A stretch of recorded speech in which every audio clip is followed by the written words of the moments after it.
61 question. வேகத்தினை எவ்வாறு வகைப்படுத்தலாம்? சீரான வேகம், சீரற்ற வேகம். கிலோமீட்டர் பார் மணி வேகத்தை மீட்டர் பார் வினாடி வேகமாக எதனால் பெருக்க வேண்டும் அப்படின்னா 5/18. இதில் தான் நம்ம மல்டிப்ளை பண்ணணும்.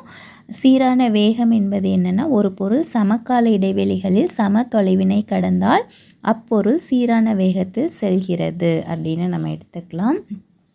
சீரற்ற வேகம் என்பது என்னென்னா, ஒரு பொருள் வெவ்வேறு கால இடைவெளியில் வெவ்வேறு தொலைவினை கடந்தால் அப்பொருள் சீரற்ற வேகத்தில் செல்கிறது. சராசரி வேகம் எவ்வாறு கணக்கிடலாம்? சராசரி வேகம் கடந்த மொத்த தொலைவு பை எடுத்துக்கொண்ட மொத்த காலம். திசை வேகம் என்பது என்ன? இடப்பெயர்ச்சி மாறுபடும் விதம். திசை வேகம் இடப்பெயர்ச்சி பை காலம் அப்படின்னு சொல்லலாம். திசை வேகத்தின் எஸ்ஐ அலகு மீட்டர் பார் வினாடி. சீரான திசை வேகம் என்றால் என்ன? ஒரு பொருள் தன் இயக்கத்தின் போது தனது திசையினை மாற்றாமல் சீரான கால இடைவெளியில் சீரான இடப்பெயர்ச்சியினை மேற்கொள்வது. சீரான திசை வேகத்திற்கு எடுத்துக்காட்டு வெற்றிடத்தில் பயணம் செய்யும் ஒளி. சீரற்ற திசை வேகம் என்றால் என்னென்னா, ஒரு பொருளானது தனது திசையையோ வேகத்தையோ மாற்றிக்கொள்வது. சீரற்ற திசை வேகத்திற்கு எடுத்துக்காட்டு ரயில் நிலையத்திற்கு வரும் தொடர்வண்டியின் இயக்கம்.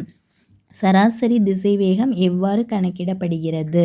சராசரி திசை வேகம் ஈக்குவல் டு மொத்த இடப்பெயர்ச்சி பை எடுத்துக்கொண்ட காலம்.